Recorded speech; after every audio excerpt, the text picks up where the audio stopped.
Turkey mourns its 12 soldiers killed by PKK terrorists in northern Iraq. The attacks came just before its parliament had plans to discuss Sweden's NATO accession, as it accuses the Nordic country of harboring terrorist groups. So how could this latest assault affect the process? I'll break it all down here on Straight Talk.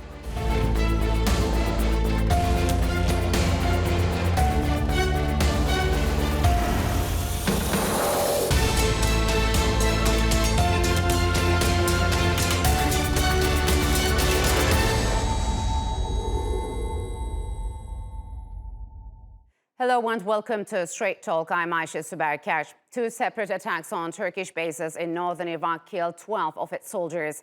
The country has retaliated with a series of airstrikes and operations by destroying PKK targets in northern Iraq and Syria. So far, at least 56 terrorists have been neutralized, including a so-called leader of the terrorist organization. The U.S. Embassy in Turkey showed support by posting a message saying, "We stand with our NATO ally." Although the country recognizes PKK as a terrorist group, it's also among the top supporters of its Syrian wing, the YPG. Still, Ankara hopes to purchase F-16 fighter jets from the U.S. as a way to combat terrorism. Recently, Turkish President Recep Tayyip Erdogan said his U.S. counterpart assured him that the Congress would approve his request once Ankara ratifies Sweden's NATO bid. But Turkey expects the Nordic country to take stricter measures against terror groups such as the PKK and FETÖ. Finland and Sweden applied for NATO membership shortly after Russia launched its attack on Ukraine in February 2022. But will Stockholm be able to get Ankara's approval anytime soon? And now for more on Turkey and NATO ties in 2023. Joining me now from Brussels is Shea. He's a former NATO official. From Istanbul, Helin Ertem. She's an associate professor at Medeniyet University. And from Ankara, Tudor Onea. He is an assistant professor at Bilkent University. A warm welcome to you all, and thanks for joining me on Straight Talk. So, Helin, Turkey has launched airstrikes in northern Iraq and Syria after 12 Turkish soldiers were killed in clashes with the PKK terror organization. What does this latest incident tell us about the security threats around Turkey? Well, it's a very difficult region, as you all might admit. It's about the Middle East, which Turkey takes part in. And it's been so many years that Turkey tries to tell the outside world that it's a very significant security threat which is coming outside of its borders towards Turkey. For that reason, it had to be in the surrounding territories, especially in our south, which means Syria and northern Iraq. As we all know, the operations have been going on for a long time in northern Iraq, and the latest attack, especially which killed 12 of our soldiers, once again underlined the security threats against Turkey, especially committed by the PKK incidents in northern Iraq. So, Tudor, Turkey has been fighting this terror organization for almost 40 years. What are the main obstacles, you think, before its full eradication from the region? Well, are we talking here about the PKK or are we talking about the YPG? And because the two might be, separate to some extent. Of course, I mean, the YPG is essentially, whatever it likes to call it, it's essentially the former PKK in Syria. Sure. And the thing is, in order to deal with the YPG, one would therefore need to essentially deal with Syria, which is a much larger, much more complex problem because, of course, many more actors than just the YPG are involved over there. The same is true with Kurdish groups operating in the case of Iraq. And therefore, this is not a simple, straightforward matter of just, dealing with a group that perpetrates terrorist and guerrilla attacks and then just going in and dealing with them, because this might in turn create an escalation which might involve other actors. Let's remember that this year we have had this incident where a Turkish drone was downed by the Americans in Iraq. So this might create a much more complex situation, and you cannot really have intervention before you talk things over with other actors, just so this sort of misunderstanding and potential accidental confrontations do not occur. So, Jamie, Tudor asked whether we talk about the PKK or the YPG, which Turkey considers almost the same. What do you make of the PKK's waning power, both within Turkey and Iraq, but on the other hand, the YPG's rising influence in northern Syria? How do you read this situation?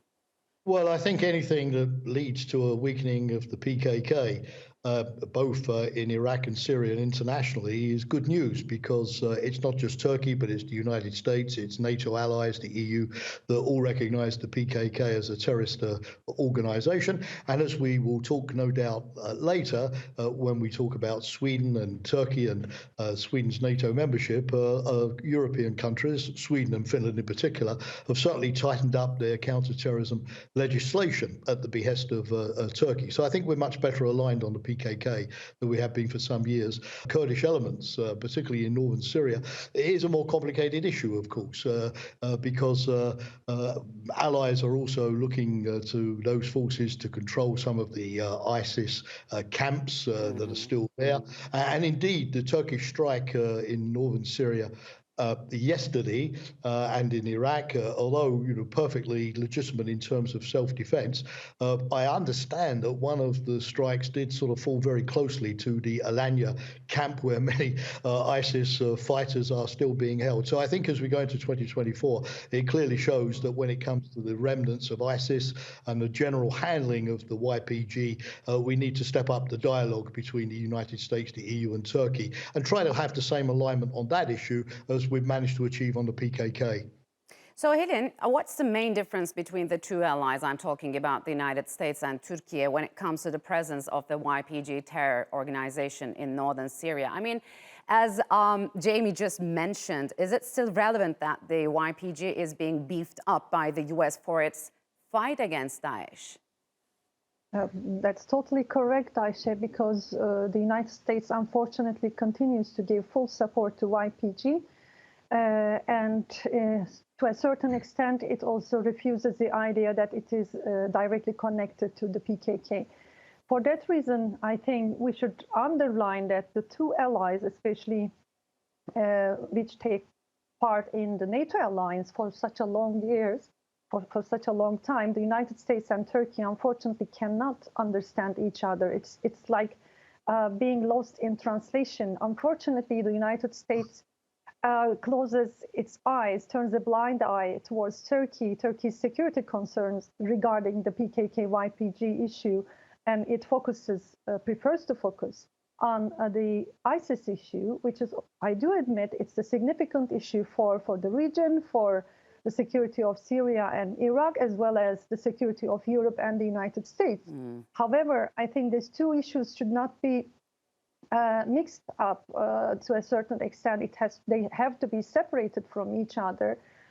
Turkey admits that ISIS is a continuing threat, but it's not that a large threat. It's been so many years that Turkey has been fighting, more than 40 years, 45 years, against the PKK terrorism. And unless the countries like the United States or our other Western allies do not understand that the issue of terrorism is international, it's not something regional or local, but international, I think we cannot solve this issue. And to a certain extent, this will also harm the interests of Europe and the United States in the long run. So, Jamie, what do you think? I mean, has Turkey been able to get the support from its allies in its fight against terrorism during those decades? And how has Washington's continued support for the YPG in northern Syria been hurting Washington-Ankara relations? Well, I definitely believe that the allies in NATO have been very sort of forthright in their condemnation of terrorism, and there's always in every NATO summit communique quite a lot of language reiterating the resolve of all of the allies to act against terrorism. So certainly there's a great deal of sympathy for the plight of Turkey, not just the attacks against Turkish soldiers, the tragic death of the 12 that you mentioned in recent days in northern Syria, and the operations, of course, in northern Iraq, but also, of course, the attacks within Turkey itself. For example, the recent bombing in the center of Istanbul and so on. So there's a lot of sympathy there. But I do think it points to the need in 2024 to do something about the ISIS camps, because one of the issues, of course, is that we have not yet found a way of extraditing the people in those ISIS camps. Some EU countries have taken back their citizens to try them, or at least to try to rehabilitate them. Others have refused. And of course, as long as those camps like Al-Hol and Alanya and others fester, there's going to be the danger for all of us of ISIS terrorism reviving. So definitely a point there. But I do think this is a good time, because President Erdogan has relaxed the atmosphere with Washington by now agreeing to move on Sweden. The Biden administration supports publicly the delivery to F-16 jets and so on. So those improved relations definitely, hopefully, will also lead to a better understanding on how to deal with the YPG elements, as I mentioned a moment ago. So, Tudor, several NATO members, including Finland and Sweden, whose membership is pending Turkey and Hungary's approval, have imposed in the past arms embargoes on Turkey because of its anti-terror operations. Do you expect a significant, or at least a constructive change in their positions moving forward? There might very well be. This might be indeed part of, shall we call it a grand bargain that would allow Sweden in. And of course, I mean, when it comes to Sweden, we have, of course, the issues, the substantial issues under discussion, which have to do with Swedish laws and also with its ability to rein in various groups that exist on its territory. And of course, the expatriation of some people that are wanted in Turkey. So this is one issue, but and of course, this is the issue that is discussed a lot, but there may be a bigger, a wider, a political issue that is tied to this. The question here being, the admission of Sweden into NATO might be seen by Turkey as a sort of bargaining chip for obtaining various concessions. And this, of course, might indeed, involve the F-16s. But I would probably say it's an issue that is F-16 plus. So there is something that is attached to this. So there was discussion in the last few weeks about the possibility of a raising of the arms sanctions that were put in place by Canada against Turkey for the export of drone parts. So, Helin, Swedish government has overwhelmingly in the past or recently approved a constitutional amendment to beef up its anti-terror law. Does it seem to you that these regulations haven't been effective enough for Turkey? And why is Turkey holding up Stockholm's membership? Because unfortunately, it couldn't tell the outside world, especially European allies, that Turkey has been going through a really significant security threat, which is handled, committed, programmed, organized by the PKK for so many years. And unfortunately, Turkey did not have any other chance, if we can call this as a bargain, yet yes, it has to bargain. And it's a very, very important issue for Turkey to bargain with. I'm not sure whether Sweden did the sufficient things, whether it is sufficient enough or not, but for sure they tried something. For sure they tried to at least increase the awareness among their politicians, among their society, that the PKK incidents living in Sweden are committing crime against Turkey, against Turkey's interests for so many years. And at least this is a development, but I don't think that this is the maximum that they could do. They will try to move on, and Turkey will follow that. The issue is in Turkish parliament at the moment, and we don't know what will happen. Any result can come out of the Turkish parliament today or afterwards, because the opposition parties, especially the nationalist opposition party, is working a lot against preventing this membership. So, Jamie, how do you evaluate these recent developments? Turkish President Erdogan said the U.S. sale of jets to Turkey and Canada's lifting of its arms embargoes could help the Turkish parliament ratify Sweden's NATO membership bid. Has Washington made the supply of aircraft conditional on the ratification of Sweden's membership of NATO? How connected are these two? Well, you're absolutely right. There's a bit of a game of chicken and egg going on at the moment. It's not so much the administration, I think, which has made crystal clear, Antony Blinken visiting Ankara, President Biden, that the administration does approve the sale of the modernized F-16s and the upgraded kits for the existing Turkish F-16s to Ankara.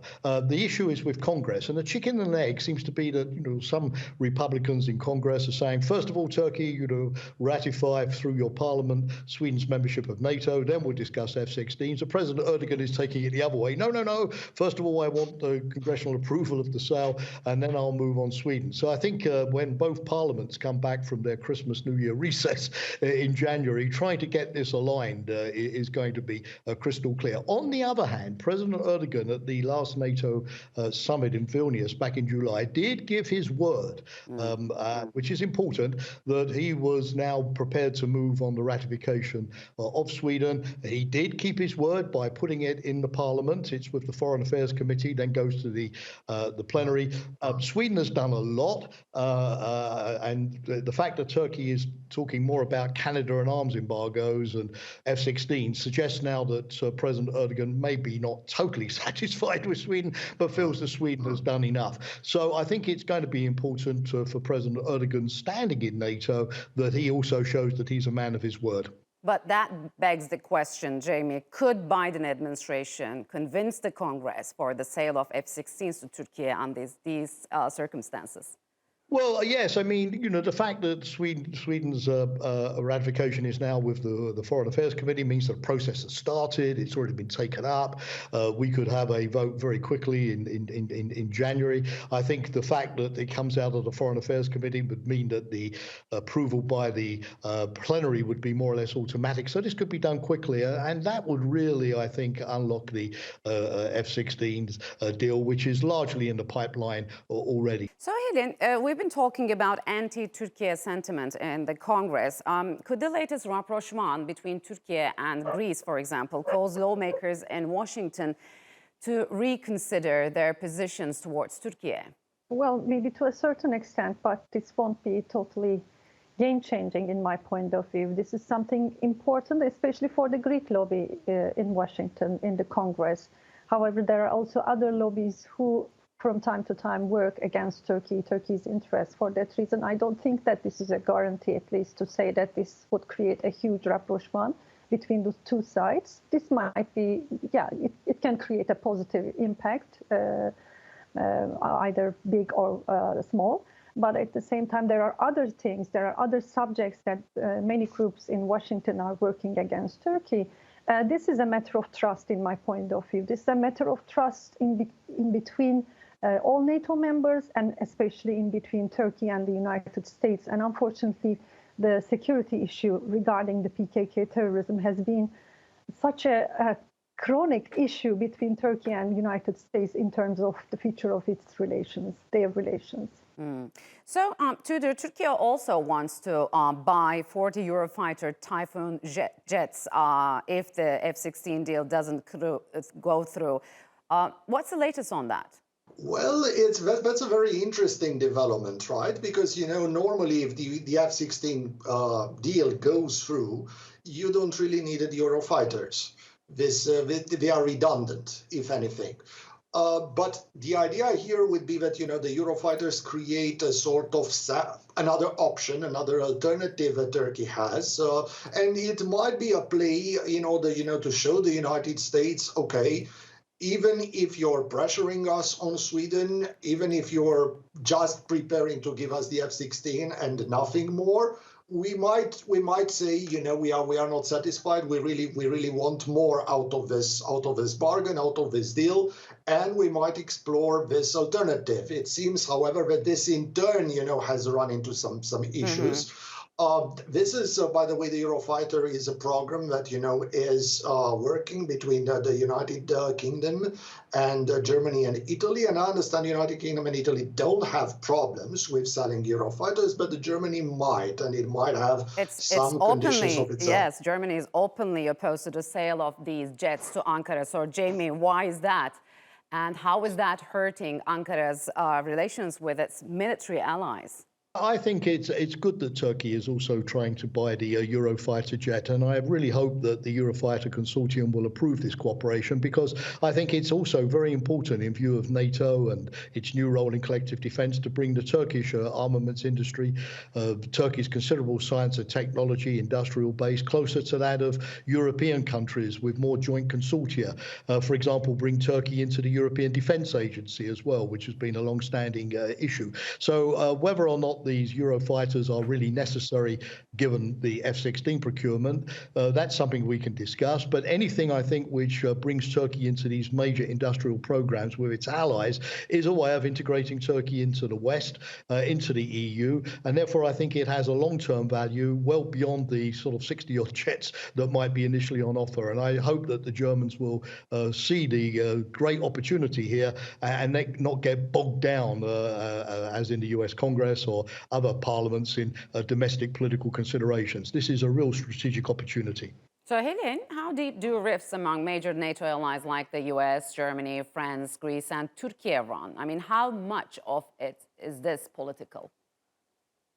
Well, regarding the success of NATO as such a long alliance, we keep saying that actually this alliance protects its members towards each other, not from the outside threats, which is very significant in my point of, which shows the importance of NATO, especially to mediate in between its neighbors, such as Turkey and Greece, let's say. For that reason, the future of NATO is on the table that we have to discuss. Of course, the Ukraine crisis somehow closed the cracks among the NATO allies. However, these cracks are not permanently closed after a certain crisis, maybe not in Ukraine, but somewhere else. The cracks will again show themselves. And for that reason, I think the allies should sit together and discuss about the future of NATO, whether this organization is still important to defend its members from the outside threats. And I think this is the problem of Turkey, because Turkey, to a certain extent, lost its trust towards NATO in many of the crises in the past. Unfortunately, this alliance did not protect Turkey, and Turkey did not feel the guarantee of this long-term alliance. And I think this lack of trust somehow puts the future of the alliance, at least Turkey's membership to this alliance, at danger. So, Tudor, how has the Ukraine conflict changed the security concept of NATO, as well as the post-Soviet states such as Lithuania, Latvia, and Estonia? Well, that's it's an interesting question to assess the long-term impact. For one thing, we have Finland, which has joined NATO. We have, nowadays we are talking about, Sweden. We are definitely talking about, how NATO is going to adapt its budget and react to the possibility of a renewed Russian threat. There is indeed a prospect of a long-term arms race on the European continent. I mean, not only because, right now the Russian defense industry is expanding in order to take care of, the demands of the Ukraine war, but even in the aftermath of this war, they are going to need to replenish, to essentially make up for all the destroyed equipment. And this might in turn lead to an increase in NATO armaments. We are also going to see if this is something that, NATO countries are going to be willing to shoulder in terms of economic costs. And if it's not an arms race, what we might very well see is old-fashioned nuclear race between the NATO and Russia and potentially its allies. So, Jamie, what would the European security architecture look like, and what are the challenges could the Russian political leadership face once the expansion is completed with Sweden's membership? Well, it certainly means, unfortunately, that because of Russia's invasion of Ukraine, we seem to be embarked on a long-term standoff, rather like the Cold War between Russia and NATO. We won't have all of these states between us as we had before. NATO's borders will extend to the Russian borders, and we will probably have that status quo sort of deterrence, collective defense situation as we had before. It could go on for decades. So certainly Turkey will have to look at what kind of role it plays in future NATO collective defense. I think the other challenge for Turkey, as in recent years, we were talking about terrorism at the beginning of this show, will be to say, look, there is Russia. Yes, there is, of course, collective defense. There's Ukraine. But, the problems of terrorism in our region, the instabilities in Iraq, Syria, Iran, all of these things in our neighborhood have not gone away. And NATO's collective defense has to have a southern dimension as much as it has an eastern dimension. So I think Turkey will continue to say that. But finally, I think the Ukraine crisis has shown just how important Turkey is as an ally, because it supplied crucial weapons to Ukraine. That was said a moment ago. It's negotiated the grain deal, Yes. Which for a while Ukraine's economy. It's now clearing mines from the Black Sea. It's hosted talks between Ukraine and Russia, which are frozen at the moment, but could come back later on. And so Turkey has been very much the key, not just to the military dimensions of this crisis, but to diplomacy going forward as well. So I think it's shown, that NATO would really be missing something very, very important if Turkey were not a member of the alliance. All right, Jamie, Helin, and Tudor, unfortunately, we'll have to leave it here. Thank you very much for joining me on Straight Talk. And that's all for this edition of Straight Talk with me, Ayşe Süberkaş. If you've got any comments, please share them with us on X at Straight Talk TRT. Also, don't forget to subscribe to our YouTube channel. Until next time, take care and goodbye.